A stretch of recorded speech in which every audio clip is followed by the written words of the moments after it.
Good morning kabayan.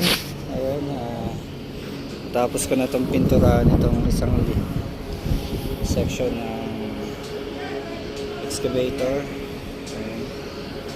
Ayun, sa kabila naman daming gagrindering pa saka kakatukan. Ayun.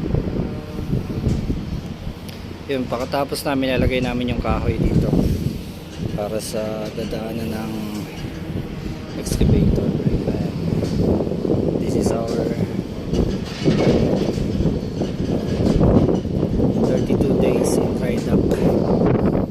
Still lots of job, lots of painting to do. Ayan. Ito naman yung sunod namin titirahin mamaya after lunch. Ito yung kakaprasan namin. So far konti na lang yung dumi,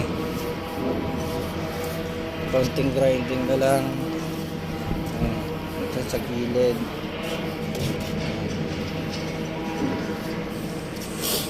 dulo.